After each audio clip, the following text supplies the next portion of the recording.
Tantangan dalam upaya pembudayaan kegiatan literasi di Indonesia. Pada dasarnya, masih banyak orang berpikir bahwa membaca hanya akan menghabiskan waktu dengan percuma dan tidak bermanfaat. Sehingga mereka berpikir lebih baik melakukan aktivitas yang lain daripada membaca. Padahal, dengan membaca kita dapat menambah wawasan serta ilmu pengetahuan untuk memperkaya intelektual, terutama di era globalisasi seperti sekarang ini yang begitu pesat. Salah satu faktor utama penyebab lemahnya kemampuan literasi di Indonesia ialah rendahnya minat baca masyarakat yang tergolong sebagai faktor kultural. Sehingga dalam penanganannya dibutuhkan rencana jangka panjang yang harus dilaksanakan secara menyeluruh dan berkesinambungan kepada seluruh masyarakat Indonesia. Sebab begitu minat baca pada generasi terkini berhasil dibudayakan, maka nilai tersebut akan diwariskan lagi kepada generasi-generasi selanjutnya dan menciptakan domino efek dalam budaya membaca di Indonesia. Sehingga diharapkan nantinya mampu mengubah nilai kultur yang awalnya sempat disepelekan tersebut. Bicara mengenai penyebab lemahnya kemampuan literasi Indonesia sebenarnya ada berbagai macam, namun kali ini kami ingin fokus kepada pendidikan dan juga pembelajaran. Untuk itu yang kami angkat ialah mengenai minat baca. Baik, untuk materi berikutnya ialah upaya pemerintah untuk meningkatkan kegiatan literasi. Saat ini pemerintah melalui Kementerian Pendidikan dan Kebudayaan atau Kemendikbud tengah menumbuhkan gerakan literasi sekolah atau yang dikenal dengan GLS, atau yang cakupan yang lebih luas ialah gerakan literasi nasional. Hal ini dilatar belakangi oleh berbagai riset yang menunjukkan bahwa tingkat literasi di kalangan masyarakat, khususnya pelajar di Indonesia, masih rendah. Sekolah sendiri memiliki peranan yang mendasar dalam gerakan literasi secara nasional. Hal ini dikarenakan sekolah sebagai komunitas intelektual yang melibatkan beberapa unsur, seperti peserta didik, guru, dan juga orang tua murid. Sebuah gerakan nasional bisa mencapai hasil yang bagus hanya apabila dilaksanakan secara bersama-sama.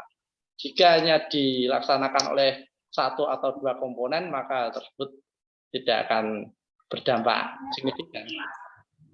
Kemudian sekolah dimaknai sebagai sebuah proses untuk perubahan melalui belajar. Oleh karena itu, literasi adalah kegiatan yang dibutuhkan oleh setiap peserta didik untuk menunjang proses perubahan tersebut. Sekolah merupakan ujung tombak dari terselenggaranya gerakan literasi, karena siswa menjadi pembaca aktif di sana. Baik, sekarang kita bicara mengenai gerakan literasi. Apa itu gerakan literasi? Gerakan literasi merupakan salah satu bentuk penumbuhan budi pekerti atau pendidikan karakter.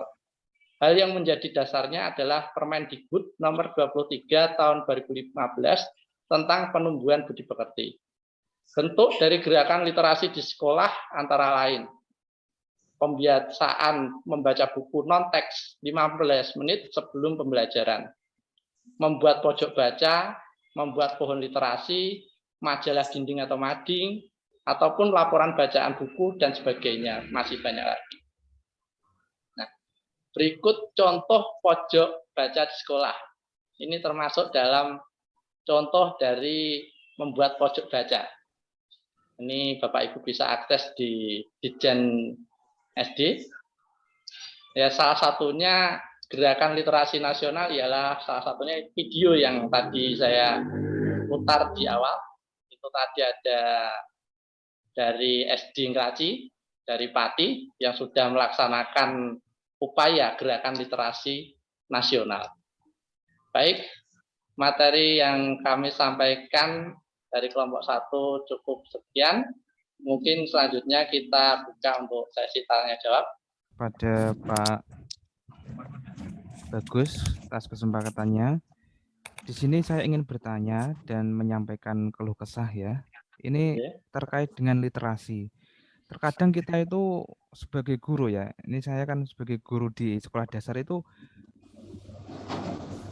mengedepankan katakan sering meminta anak itu untuk membaca seperti yang diprogramkan tadi, contohnya membaca buku non-teks 15 menit sebelum pembelajaran, membuat pojok baca, membuat pohon literasi dan lain sebagainya. Namun terkadang yang kurang berliterasi itu malah gurunya sendiri, Pak. Nah ini itu bagaimana itu cara kita itu dapat memotivasi untuk rekan-rekan guru yang lain itu bisa berliterasi digital dan literasi membaca. Contohnya seperti tadi Pak, ini pengalaman saya pribadi. Tadi itu saya tuh baru pertama kali Pak jadi host itu. Zoom itu baru pertama kali. Nah, itu kan saya itu pengennya itu kan guru-guru yang lain, rekan-rekan guru yang lain itu dapat meningkatkan literasi digitalnya. Nah, itu bagaimana cara kita untuk mengajak rekan-rekan guru yang lain, rekan-rekan pendidik yang lain itu dapat meningkatkan literasi digital dan literasi membaca. Terima kasih, Pak. Monggo. Lutasiatur, monggo. Iya. Ya, terima kasih. Pembahasan yang sangat menarik sekali ya tentang literasi. Yang mau saya diskusikan di sini itu tidak jauh-jauh, ini pengalaman saya sendiri, Pak. Ya. Untuk mengajarkan membaca pada anak sekarang itu memang sedikit lebih sulit, apalagi anak-anak itu kadang memiliki gaya belajar yang tidak visual, ya, tidak visual.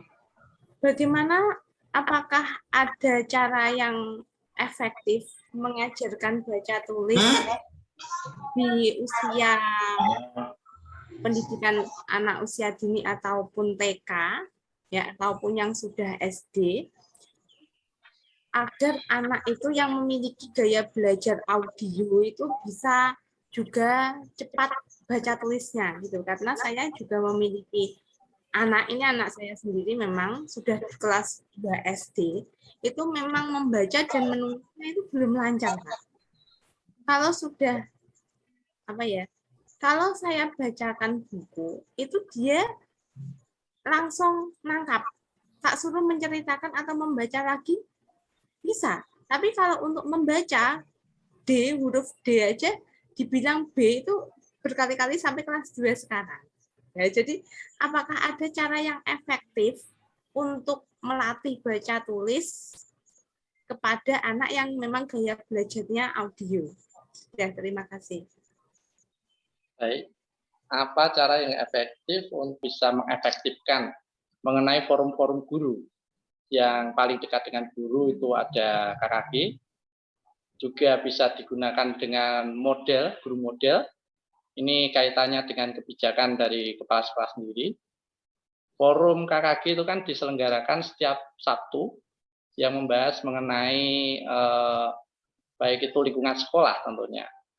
Nah, nanti di situ kita bisa selipkan untuk pelatihan-pelatihan. Kalau Pak Abi tadi kan untuk Zoom mungkin masih baru, mungkin di kesempatan mendatang untuk KKG-nya bisa diagendakan untuk materi pengenalan Zoom atau mungkin peningkatan kemampuan guru untuk menggunakan Zoom di gugusnya masing-masing. Itu yang paling dekat. Karena untuk kebijakan yang lebih tinggi kan nanti melibatkan stakeholder yang lebih luas nanti. Jadi kita mulai dari lingkungan sekolah dan gus kita masing-masing dulu. Itu untuk pertanyaan nomor 1. Monggo mungkin. Ampun Pak, jadi saya mengambil kesimpulan saja, biar dibahas di yang lain. Jadi untuk meningkatkan motivasi tadi ya, berarti saya simpulkan itu kita dapat memasukkan materi-materi literasi digital ke dalam forum-forum KKG atau MGMP gitu nggih. Yang paling pokok kan seperti itu, meningkatkan dan literasi digital seperti itu. Nggih. Mungkin itu saja kesimpulan dari saya. Terima kasih Pak atas jawaban dari Bapak Ibu semua. Terima kasih. Nanti, monggo. Bapak. Terima kasih Bapak Bagus. Tadi Nggih. saya hanya ingin menambahkan dari Bapak Susilo, tadi Bapak siapa J? Kalau tidak salah dengar tadi saya J, Bu Tasliatun, kan masalahnya seperti ini. Selama ini cara mengajarnya itu dengan gaya visual, berarti gitu nggih. Selain gaya visual itu anak-anak tidak tertarik untuk untuk anak-anak tertentu ternyata tidak mau belajar membaca. Jadi saya ingin menambahkan sedikit, mungkin Bapak Susilo tadi juga sudah betul, tapi untuk tambahan saja, karena baru-baru ini kan baru dirilis Merdeka Belajar, di mana di dalam Merdeka Belajar itu kan sebelum kita mengajar itu kita wajib mengenali gaya belajar anak itu seperti apa. Kalau memang si anak tadi yang katakanlah usia dini, si anak itu gaya belajarnya memang dia ingin dengan membaca dengan cara visual. Kita melihat gambar, kemudian kita menampilkan kata, huruf, atau persuku kata. Mungkin ada beberapa anak yang tidak mau melihat dengan gaya visual tersebut, yaitu mungkin ada cara kedua. Kan di dalam Merdeka Belajar itu ada 3 gaya belajar ya Bapak Ibu ya, kan ada visual, anak ada yang ingin melihat belajar dengan cara melihat, mungkin dengan melihat gambar, dengan melihat video mungkin ya. Kemudian yang kedua yaitu auditori. Auditori yaitu dengan cara mendengarkan. Mungkin ada mendengarkan musik atau mendengarkan ceramah-ceramah, cerita-cerita dari gurunya. Kemudian yang ketiga ada dengan cara belajar yaitu kinestetik. Mungkin yang dimaksud Bu Tasliatun tadi adalah yang pertama, anak tidak mau belajar membaca dengan cara visual. Mungkin bisa diajarkan membaca dengan cara auditori tadi. Mungkin diperdengarkan kalimat-kalimat yang ada musik-musiknya. Kalau misalkan anak-anak PAUD, mungkin cara belajar yang pertama seperti Bapak Susilo tadi, kita perkenalkan persuku kata. Persuku kata tapi lewat audio ya. Contoh misalkan kita kenalkan pertama, BA, bunyinya apa Dek? Misalkan, Ba, kita latih aja BA, anak-anak langsung spontan Ba. Jadi jangan kenalkan dulu huruf-huruf dulu. Jadi huruf yang visual jangan dulu, kita ucapkan dulu BA, bunyinya apa? BI apa? BU apa? Kalau sudah kita habiskan dulu persuku kata, kita pasangkan dengan huruf mati. Ba, N, bunyinya apa? Nah, itu kan lewat auditori. Mungkin ada beberapa anak yang memang gaya belajarnya lewat auditori seperti itu, Bapak Ibu. Mungkin itu ya. Jadi kita sebagai guru mulailah kita mengenali gaya belajar anak itu yang diinginkan seperti apa. Apakah dengan cara video tadi, atau ceramah, atau mungkin kinestetiknya yang diutamakan. Begitu tambahan saya, Bapak Ibu. Terima kasih.